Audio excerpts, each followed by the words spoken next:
Oh, you gorgeous little arsonist. You just set something on fire, and you don't even smell the smoke yet, do you? Whatever you just did, and we both know what I'm talking about. Don't play coy with me. That thing, that beautiful, reckless, absolutely unhinged thing you did. It just blew a hole in the side of somebody's very carefully constructed reality. And now there's rubble everywhere. And they're standing in the dust going, What just happened? I'll tell you what happened. Sweet catastrophe. You showed up. Not the rehearsed version, not the committee-approved, board-certified, shrink-wrapped edition that everyone's been trained to tolerate. No. The real one, the raw one, the one that makes people forget what they were saying mid-syllable. And now they're out here looking absolutely shook, trying to act like everything's fine, while their entire understanding of you is doing a full system reboot in real time. See, here's the thing about what you just pulled off, and I need you to lean in for this because the punchline is exquisite. They had you mapped, charted, pinned to a corkboard like a butterfly under glass. Oh yes, we understand this one. Predictable, manageable, filed under, no threat. And you went and kicked the whole corkboard off the wall. Now there are pins and paper and little red strings everywhere, and they're on their hands and knees trying to piece together a profile that no longer exists. Beautiful. Truly. Chef's kiss chaos. Let me paint what they're actually seeing right now. Because this part is delicious. Picture a city. Gray, orderly, everyone marching in neat little rows, wearing neat little faces, saying neat little things. And then, boom, here you come, a graffiti mural blooming across the side of a condemned building, not asking permission, not fitting the aesthetic, just blazing there loud and alive, and completely, magnificently unauthorized. And now every gray little marcher is stopping to stare, and they're furious because it's gorgeous, and they can't look away, and nobody approved this. Nobody signed off on you being this vivid. And yet. But here's what's really cooking their circuits, my little voltage spike. You're not just another bright thing in a dim room. You're a black light. When you walk in, suddenly all the invisible ink shows up. All the things people have been hiding. All the performances. All the carefully maintained facades. Your presence makes every bit of it glow fluorescent. You don't even try. You just stand there being the real thing, and suddenly everything fake in the room starts sweating. And they keep trying to label you, trying to file you. But you're the frequency their equipment wasn't built to detect. And that gap between what they can measure and what you actually are, that's where the magic lives, precious mayhem. That's the part they can't handle. So let's get into it. Let's talk about why this keeps happening to you. Because this isn't a one-off, is it? This is not the first time you've casually detonated someone's assumptions. Not the first time you did something that felt completely ordinary to you and absolutely earth-shattering to the person watching. There's a pattern here, and it's got roots deeper than you think. You know that moment, and I know you know it because I can see it written all over you. That sliver of time right when you wake up. Before the alarms, before the notifications, before your brain boots up all its little defense protocols, just you lying there, 6:47 a.m., and for maybe 45 seconds, there's this version of yourself underneath everything. The version with no filter, no calculation, no but what will they think. That version doesn't ask permission. That version just exists at full volume, full signal, full everything. Stop the noise. I've got a secret for you. Stop reliving the humiliation and start engineering your revenge. My 73-page guide, The Evolution of the Anomaly, is locked and loaded.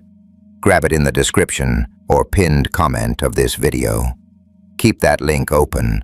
Let's get back to the real meat of this. And then the morning starts, and you reach for the dimmer switch. Not because you want to, but because somewhere along the line, someone taught you that running at full brightness makes people uncomfortable. That being the whole complete, undiluted thing was somehow rude. Too intense, too much. So you dial it down, you step out into the world at about 60%, and you tell yourself, that's normal, that's fine, that's how it works. And maybe it is how it works for them, but it was never how it was supposed to work for you. Here's the exquisite part, though, my little renegade. Today, that dimmer switch broke. Something snapped. Maybe you were tired. Maybe you were distracted. Maybe for one perfect accidental second, you forgot to manage yourself. And the full version walked into the room. No filter, no safety net, no edited for television warning before the broadcast. Just you. At 100%. And the entire room felt the frequency shift like a thunderclap with no storm attached. You didn't announce yourself, didn't build up to it, didn't do some dramatic entrance with a slow-motion walk and a soundtrack. You just existed fully in a space full of people who had forgotten what that looks like. And it hit them, not like a wave, like a power surge that fried every circuit in the building. That's not something you learn. That's not something you rehearse. You either carry that kind of current or you don't. And you, oh darling delinquent, you're basically a walking power grid that nobody knew was live. Now let me get specific, because I want you to feel this in your bones. Think about a room, any room. Conference table, dinner party, audition, pickup game, family gathering, literally doesn't matter. Everyone's in there contributing. Everyone's doing their competent little thing. There's this steady hum of adequacy, right? People hitting their marks, saying their lines, being perfectly fine, serviceable, acceptable. And then there's you. And it's not that you're louder, it's not that you're trying harder. It's almost offensive how little effort you seem to be spending. It's like everyone else is running on battery power, watching the percentage tick down, conserving energy. And you're plugged in to something they don't even have a socket for. Something under the hood that doesn't show up on their diagnostics. This isn't something you bought. This isn't something you manifested with a vision board and a gratitude journal. This comes from every fire you walked through barefoot and refused to let turn you to ash. And now you move in ways they can't predict, and it's low-key at making them lose their minds. Here's where it gets strange, and this is the part nobody's got the nerve to say out loud. The thing that makes you different isn't just what you do. It's how quietly you do it. It's the fact that you're not performing, you're not calculating, you're not angling for the audience. You're just in it, fully present, completely absorbed. And that realness, that unperformed, uncurated, zero pretense quality, it cuts through every rehearsed person in the room like a hot blade through stage curtains. All these polished people with their prepared impressions of impressive. And then there's you doing impossible things with no visible effort. And it makes everything else look like a costume. A really expensive, well-tailored costume that suddenly everyone can see the seams on. Someone saw that today. Someone who matters. And I want you to clock what went through their mind. Because this part is rich. At first, and let's be honest here, honesty being my one consistent policy, they dismissed you. Not maliciously, just reflexively. That's what brains do. We size people up in seconds. We sort them into bins. And in your first 30 seconds in their world, you registered as fine, baseline, another face in the room. Maybe your packaging didn't scream danger or opportunity or pay attention. They made a mental note, unremarkable, moving on, and went back to whatever very important thing they were doing. And then you did that thing, and it was like a record scratch in a cathedral. You know that moment in a game when the outcome has been decided for so long that everyone's already writing the story in their heads? The comeback's impossible. The clock's run out. The narrative is sealed. And then somebody, too stubborn to read the room, too wired to quit, makes a play that defies every reasonable expectation, and for half a breath, the whole arena goes dead silent. Not because it was bad, because it was so good that the brain needs a running start to catch up to what the eyes just witnessed, that silence before the eruption. That's what happened when you did what you did. They stopped. They looked again, and the thought that crawled through their mind, word by devastating word, was, "Wait! I miscalculated. I completely, embarrassingly miscalculated." You're the twist ending they should have seen coming but didn't, because they were too busy reading the wrong story, and honestly, they were waiting for you to crack under pressure, but instead, you leveled up right in their faces. And now, they're looking at you like you're a glitch in their operating system because you flat out refused to run their software. And here's what makes this absolutely unhinged in the best possible way. You were just being you. You weren't saving your best. You weren't deploying some strategic masterstroke. You were just there, fully there. And that fullness of presence, that's the thing they'd never encountered before. Because most people are in the room while simultaneously producing a live documentary about being in the room, watching themselves, editing themselves, monitoring their metrics, adjusting their performance in real time.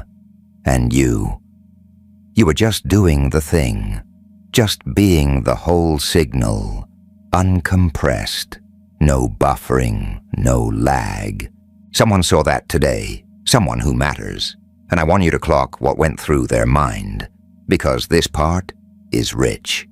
At first, and let's be honest here, honesty being my one consistent policy, they dismissed you, not maliciously, just reflexively.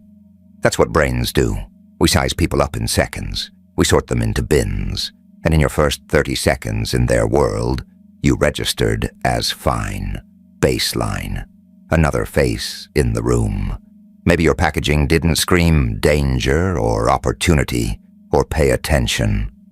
They made a mental note, unremarkable, moving on, and went back to whatever very important thing they were doing. And then you did that thing, and it was like a record scratch in a cathedral. You know that moment in a game when the outcome has been decided for so long that everyone's already writing the story in their heads? The comeback's impossible. The clock's run out. The narrative is sealed. And then somebody, too stubborn to read the room, too wired to quit, makes a play that defies every reasonable expectation, and for half a breath, the whole arena goes dead silent. Not because it was bad, because it was so good that the brain needs a running start to catch up to what the eyes just witnessed, that silence before the eruption. That's what happened when you did what you did. They stopped. They looked again, and the thought that crawled through their mind, word by devastating word, was, "Wait! I miscalculated. I completely, embarrassingly miscalculated." You're the twist ending they should have seen coming but didn't, because they were too busy reading the wrong story, And honestly, they were waiting for you to crack under pressure, but instead, you leveled up right in their faces. And now, they're looking at you like you're a glitch in their operating system because you flat out refused to run their software. And here's what makes this absolutely unhinged in the best possible way. You were just being you. You weren't saving your best. You weren't deploying some strategic masterstroke. You were just there, fully there. And that fullness of presence. That's the thing they'd never encountered before. Because most people are in the room while simultaneously producing a live documentary about being in the room. Watching themselves, editing themselves, monitoring their metrics, adjusting their performance in real time.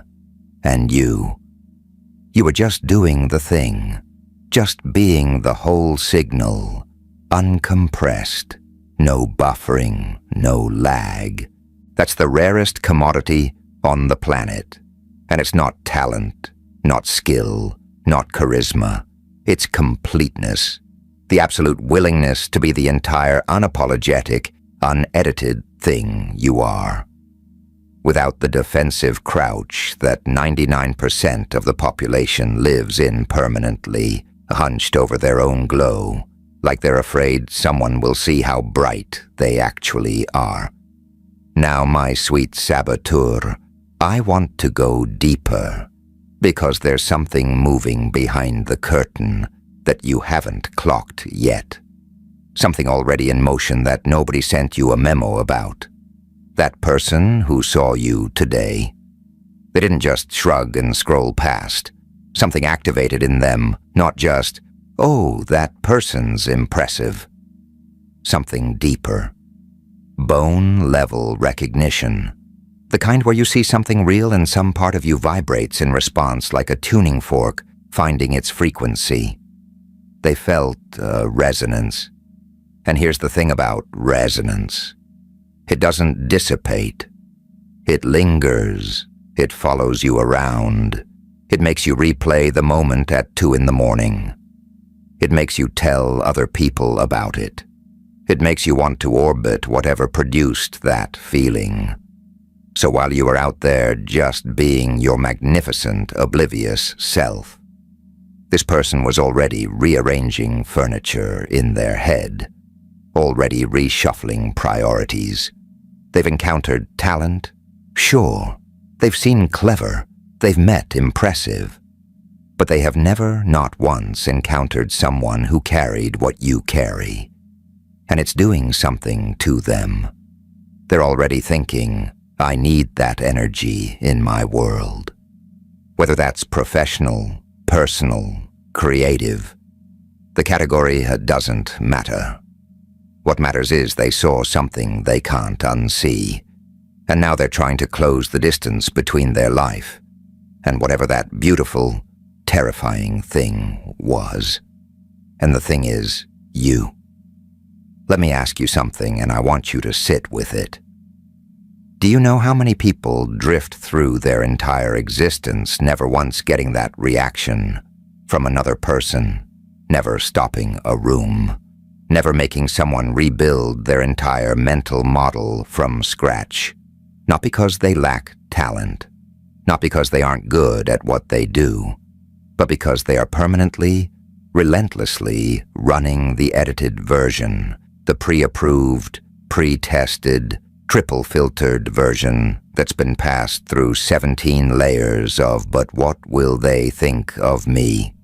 And the result is fine, competent, safe, and completely, instantly forgettable.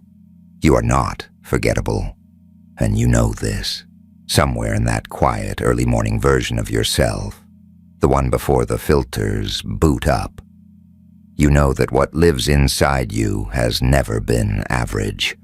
Not once, not ever. You've always been reading the world from a slightly tilted angle that nobody around you quite shared. You'd look at a situation and immediately see the 5 hidden floors beneath the surface that everyone else was just skating across. You'd be in a conversation and hear what people weren't saying louder than what they were. You'd walk into a room and feel the actual temperature of it before a single word was spoken. That's not normal. And I mean that as the highest possible compliment, because normal is the most boring thing I can imagine being.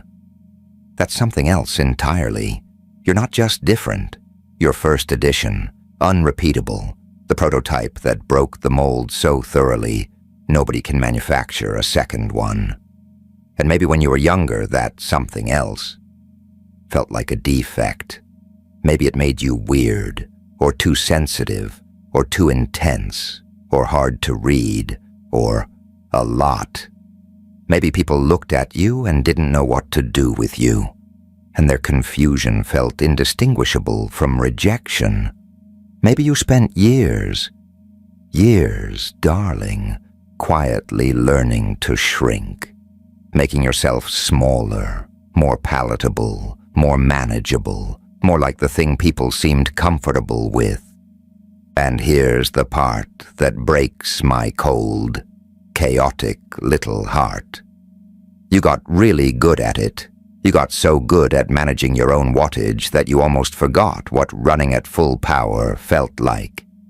You'd catch glimpses, that morning stillness, a burst of creative flow, a conversation where you accidentally said exactly what you meant and watched it land like a perfect strike. And you'd feel that surge, and then immediately, instinctively, you'd pull back. Too much, too bright, dial it down, don't spook the civilians. But what you did today, that was full wattage, that was the unmanaged, unfiltered, completely authentic you, walking into the world without the dimmer switch. And the response, the shock, the awe, the people who can't stop talking about it, the ones who are already scheming ways to get closer to you. That response is your answer to every single moment you ever spent making yourself smaller. That response is the universe tapping you on the shoulder and saying, "See? See what happens when you stop apologizing for what you are." And I know what your brain does next. Because I know that brain. It's a fun brain. Chaotic, I respect it. The next move is to try to reverse engineer it. Figure out why it worked so you can bottle it, replicate it, systematize it. Or maybe the next move is to worry, to decide it was a fluke, that you got lucky, that next time they'll see through it, that the other shoe is hovering somewhere above your head. Stop it. It wasn't a fluke. You can't replicate it on purpose because it only works when you stop trying to engineer anything and just show up as the full, uncut thing. And they're not going to see through it because there's nothing to see through. What they saw was real. It was the most real thing in the room. That's exactly why it hit the way it did, the way you handled that, whatever it was. That wasn't ego. That was something raw and unmanufactured moving through you. And you didn't just survive the moment. You alchemized it. You took scrap metal and forged a crown in real time. And they watched you do it with their jaws on the floor. Here's what's about to happen next.